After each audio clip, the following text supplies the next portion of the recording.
तो आइए आज हम देखते हैं परमाणु संरक्षण का सिद्धांत क्या होता है, प्रिंसिपल ऑफ एटॉमिक कंजर्वेशन। तो परमाणु संरक्षण में क्या होता है, रासायनिक प्रतिक्रिया में परमाणु संरक्षित होता है। किसी भी रासायनिक प्रतिक्रिया C+O2 या CO2, इसमें परमाणु संरक्षित है, जितने कार्बन उतने ही कार्बन है। इसलिए परमाणुओं के मोल भी संरक्षित होने चाहिए। जितना मोल कार्बन अभिक्रिया करा उत्पाद में, उतना ही मोल कार्बन का होना चाहिए। इसे परमाणु संरक्षण के सिद्धांत के रूप में जाना जाता है, ये हम जानते हैं। परमाणु द्रव्यमान के संरक्षण के नियम का उपयोग POAC, जिसको हम कहते हैं प्रिंसिपल ऑफ एटॉमिक कंजर्वेशन या परमाणु संरक्षण का सिद्धांत, परमाणु संरक्षण का सिद्धांत उत्पन्न करने के लिए किया जाता है। इसका उपयोग परमाणु संरक्षण का सिद्धांत के नियम का उत्पन्न करने के लिए किया जाता है। तो किसी भी अभिकारक में किसी तत्व के परमाणु का द्रव्यमान उत्पाद में किसी परमाणु के द्रव्यमान का मोल बराबर परमाणुओं का मोल। इसको हम उदाहरण के तौर पे और अच्छी तरीके से समझेंगे कि अभिकारक में किसी भी तत्व के परमाणु का द्रव्यमान उत्पाद में किसी भी तत्व के परमाणु के मोल बराबर अभिकारक के किसी तत्व में परमाणु के मोल का बराबर होता है। तो कठिनाइयों को हल करने के लिए तकनीक का स्टोइकियोमेट्रिक गणना के आधार पर लागू किया जा सकता है। सबसे महत्वपूर्ण बात है इसमें, यदि हम POAC लगाते हैं तो इसमें अभिक्रिया का संतुलित होने की आवश्यकता नहीं है। अगर मैं सार बोलना चाहूँ इसका कि क्या इसका तात्पर्य है, तो इसका सार ये है कि हमारे को कोई अभिक्रिया दी है H2SO4 और HNO3 या H2S प्लस HNO3, यह अभिक्रिया क्या बनाता है NO plus S plus H2O। यह असंतुलित रासायनिक अभिक्रिया, यह क्या अनबैलेंस्ड केमिकल इक्वेशन, रासायनिक अभिक्रिया, अनबैलेंस्ड केमिकल इक्वेशन, असंतुलित रासायनिक अभिक्रिया। इसमें हम अगर POAC का सूत्र लगाते हैं, POAC लगाते हैं, तो हम पता है POAC हम किस किस पे लगा सकते हैं। सल्फर लेफ्ट हैंड साइड में है, सल्फर राइट हैंड साइड में है, नाइट्रोजन लेफ्ट हैंड साइड में है, नाइट्रोजन राइट हैंड साइड में है, ऑक्सीजन पे लगा सकते हैं, ऑक्सीजन दोनों तरफ है, हाइड्रोजन। यह एक स्वाभाविक बात है कि जो लेफ्ट हैंड साइड होगा राइट हैंड साइड उसके भी तत्व होंगे।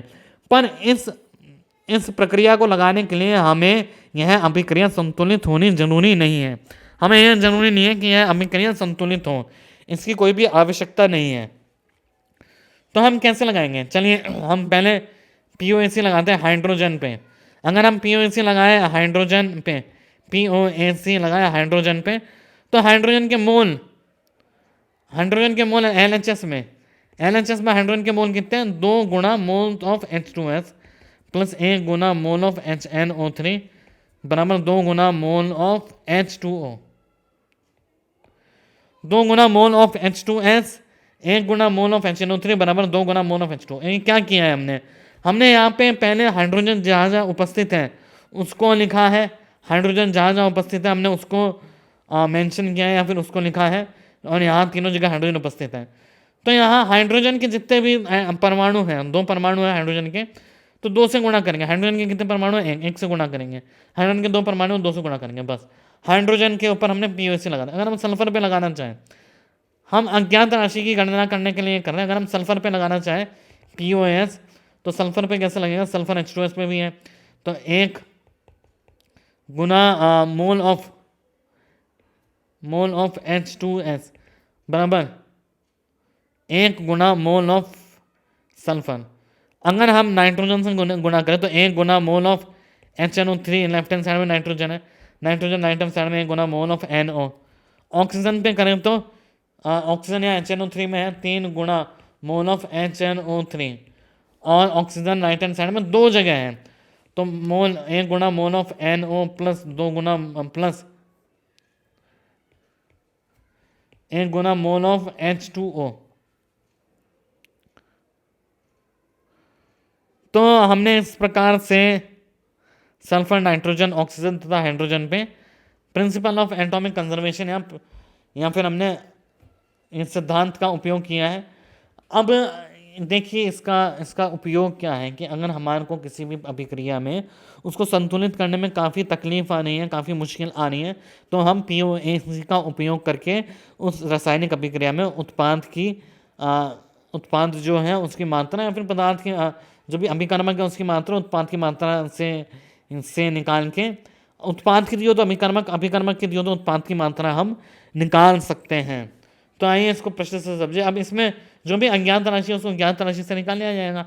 अगर H2S और HNO3 के मोल दिए हुए हैं तो हम जल के मोल निकाल लेंगे, H2S के दिए तो सल्फर के निकालेंगे, HNO3 के NO के निकाल लेंगे। तो आइए इसको एक उदाहरण की मदद से समझने की कोशिश करते हैं। 1 ग्राम कैल्शियम को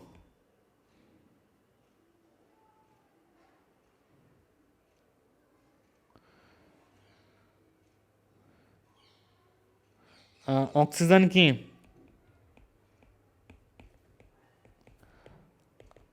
अधिक मात्रा के साथ जलाया जाता है। COA की मात्रा बताइए। अब इसमें हमें पता है, इसमें हम अभिक्रिया को संतुलित कर सकते हैं। Ca+O2 गिव्स 2 CaO और यहाँ लगा देंगे 2। तो हम मोल अवधारणा के तौर पे इसको हम आराम से सुलझा सकते हैं समस्या को, कि अगर यहाँ पे कैल्शियम का मात्रा आएगा तो इसके मोल हो जाएंगे 1/40। इसी प्रकार से कैल्शियम ऑक्साइड है, उसके भी मोल हो जाएंगे 1/40। तो बाहर कैल्शियम ऑक्साइड 1/40 गुणा 56 1.4 ग्राम। अगर हम ये POAC की अवधारणा से लगाएं तो POAC क्या कहता है? Ca+O2 gives CaO। यह अनबैलेंस्ड केमिकल इक्वेशन, असंतुलित रासायनिक अभिक्रिया। कैल्शियम के लिए हम POAC लगा सकते हैं क्योंकि कैल्शियम ऑक्सीजन एक्सेस में है। यह हमारा लिमिटिंग रिएजेंट है, सीमित अभिकारक, और यह है अतिरिक्त अभिकारक, एक्सेसिव रिएजेंट। तो सीमित अभिकारक के उपयोग में, सीमित अभिकारक के प्रेजेंस में, तो यहाँ पे अगर हम POAC लगाएं तो मोल ऑफ कैल्शियम बराबर mole of calcium oxide. Mole of calcium है हमारे पास 1/40, mole of calcium oxide W/56। तो W हो जाएगा हमारे पास 56/40। वापस से उत्तर आया हमारे पास 1.4 ग्राम। आइए अगला क्वेश्चन देखते हैं।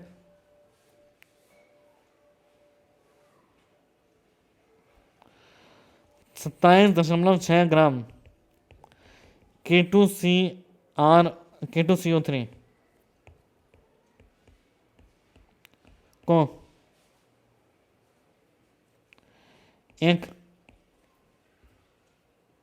श्रृंखलित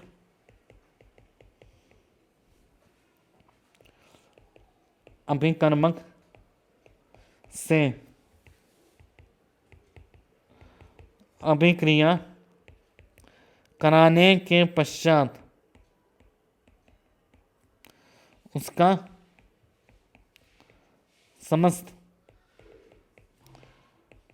कार्बन K2ZN3FeCN6 में परिवर्तित हो जाता है। उत्पाद के मात्रा की गणना कीजिए। अब देखिए इस वाले प्रश्न में क्या है, मैं आपको प्रोत्साहित करूंगा कि आप इस वीडियो को पॉज करें और आंसर करें। तो आइए चलिए ये देखते हैं उसका उत्तर क्या होगा। K2CO3 है, इसको हमने बहुत सारे अभिकर्मक, बहुत सारे, कुछ भी हो सकता है, उससे अभिक्रिया करें, हमारे पास बना K2ZN3FeCN6 तो हमें अभिकर्मक पता ही नहीं है, तो हम कैसे बता सकते हैं, किस प्रकार से बता सकते हैं? बस हमें यह पता है जितना कार्बन यहाँ था वो समस्त की यहाँ उपयोग हुआ है, कुछ भी कार्बन कहीं निकला नहीं है या ना अपरिवर्तित रहा है, सारा कार्बन उपयोग में आए, हमें बस पता है। तो आइए इसको सिर्फ POAC के द्वारा ही उपयोग में इसका समस्या को सुलझाया जा सकता है। तो POAC अगर लगाए हम कार्बन पे तो mole of mole of K2CO3 देता है 12 मोल ऑफ K2ZN3FeCN6 तो इसका मोल कितना आएगा? K2ZN3FeCN6 आएगा। मोल ऑफ K2CO3/12 मोल कितना होगा? 27.6 ग्राम। K2CO3 का मान कितना है? 138 गुणा 1/12। इससे इसके मोल आ गए तो बाहर कितना आएगा इसका? भार है, इसका अणु भार है 697 ग्राम प्रति मोल। तो इसका अणु भार आएगा 27.6 बट्टा 138 इंटू 12 बटा 697 गुणा 697। इसका अगर भार निकालना है, मोल को हम किससे गुणा करेंगे, बटा 1/12 गुणा 697। तो भार आ जाएगा इसका 697 बट्टा 20 ग्राम। तो इसको सॉल्व करके इसका उत्तर बताया जा सकता है। आइए अब एक और प्रश्न की मदद से, एक और प्रश्न, आखिरी प्रश्न की मदद से पीओएसी को हम एक और प्रश्न की मदद से समझने की कोशिश करते हैं। दे रखा है हमारे को प्रश्न,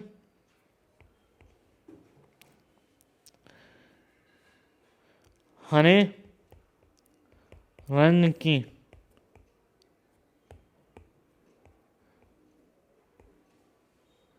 एल्गी।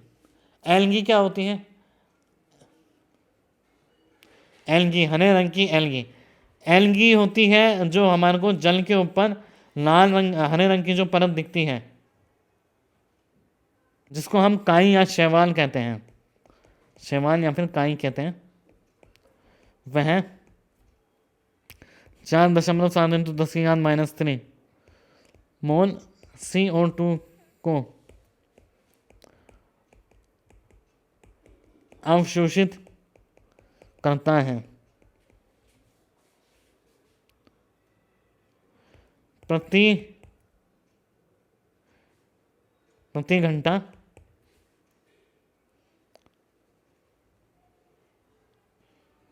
घंटा की मात्रा से फोटो सिंथेसिस के लिए।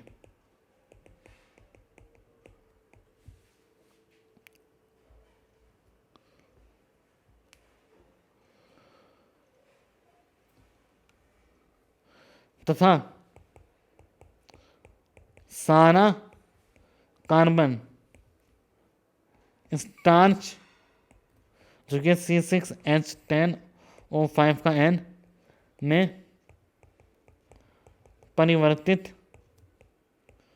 हो जाता है। कितना समय लगेगा शैवाल को अपना भार दोगुना करने में?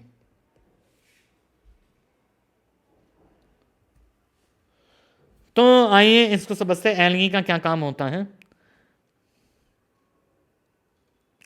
एल्गी जो होता है, बहुत अच्छा प्रश्न है, इसको समझते हैं। 1 ग्राम एल्गी है, हमें को प्रश्न में दिया है। अच्छा, 1 ग्राम शैवाल है। 1 ग्राम एल्गी CO2 एब्जॉर्ब करती है, CO2 अवशोषित करती है, और जो स्टार्च है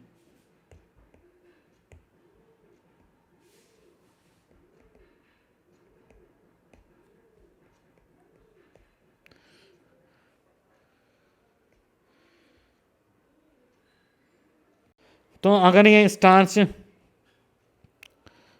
में CO2 लेके स्टार्च बनाती हैं, तो हमें वह समय बताना है, हमें वह बताना है जिसमें ये 2 ग्राम में बदल जाए, 1 ग्राम से 2 ग्राम। अब 1 ग्राम से 2 ग्राम में कैसे बदलेगा? 1 ग्राम तो उसमें ड्राई ग्रीन एल्गी, हनी शुष्क शैवाल, तथा 1 ग्राम होगा हमारे पास स्टार्च। तो हमें यह देखना है 1 ग्राम स्टार्च कैसे बनेगा। अब स्टार्च कैसे बना? CO2 सारे के सारा, मतलब C10H5 C6H5O5N में। तो सारा के सारा CO2 इसमें बदल जाता है। अगर सारा के सारा CO2 इसमें बदल जाता है, हम POC लगा सकते हैं कार्बन पे। POC कार्बन पे लगाएंगे तो आएगा 1 इंटू मोल ऑफ CO2 बराबर 6 into N into mole of starch. अब हमें बताया NCO2 क्या है? 6N into moles of starch. अब मोल्स ऑफ स्टार्च कितना है? स्टार्च कितना होना चाहिए? 1। तो 1 ग्राम 1 बटा अणुभार, अणुभार कितना है? 162 N, तो यहाँ 1/27। तो इतना हमारे को 1/27 ग्राम 1/27 मोल CO2 के चाहिए होंगे। 1/27 मोल हमें चाहिए होंगे CO2 के, पर CO2 4.10⁻³ मोल प्रति घंटे की दर से अवशोषित हो रहा है। तो 1/27 मोल के लिए कितना समय लगेगा? 4.7 × 10⁻³ इंटू 1/27 घंटा, ये इसका उत्तर है। तो हमें अगर किसी भी अभिकारक को कैसे उत्पाद में बदला जा रहा है, इसके बीच का रास्ता नहीं पता है, तो हम POAC लगाएंगे, बशर्ते हमें यह पता हो कि सारा की सारा अभिकारक का कोई तत्व पूरा के पूरा उपयोग में आया है, ना वो वेस्ट हुआ है, ना वो अत्यधिक मात्रा में रहा है। आइए एक बहुत अच्छा प्रश्न को हल करने की कोशिश करते हैं।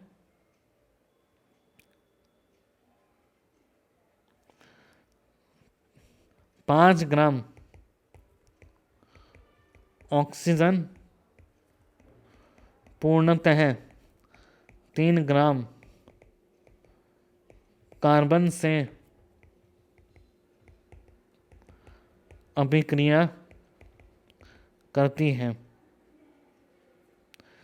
प्रतिशत CO का मान उत्पाद में ज्ञात कीजिए।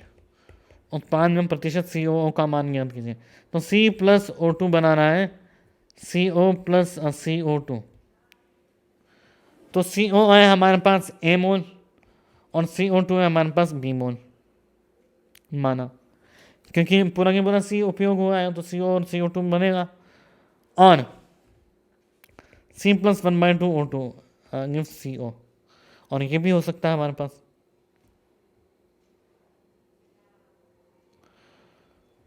तो अगर हम चलिए पहले अभिक्रिया की बात करते हैं। यही होगा, कार्बन ऑक्सीजन से अभिक्रिया करके CO CO2 बनाना है। अब हमें मोल को यहाँ पे बैलेंस करने की जरूरत नहीं है, हमारे को स्टाइकियोमेट्री को बैलेंस करने की जरूरत नहीं है। तो रस समीकरण मिति गुणांक को हमारे को यहाँ बैलेंस करने की जरूरत नहीं है। तो POAC लगाएंगे पहले कार्बन पे। तो 1 × मोल ऑफ कार्बन बराबर 1 × mole of carbon monoxide plus 1 × mole of CO2। POAC लगाएंगे ऑक्सीजन में, 2 × moles of oxygen, 1 × mole of carbon monoxide plus 2 × mole of carbon dioxide. तो ये लगा लिया। तो ये 1 मोल कार्बन के कितने, 5 ग्राम ऑक्सीजन, 3 ग्राम कार्बन से अभिक्रिया की पूरी की पूरी, तो 3/12 तो हो जाएगा 1/4 A + B। ये इक्वेशन समीकरण नंबर 1 है। और यह हो जाएगा 2 × CO2 के कितना हो जाएगा 5/32।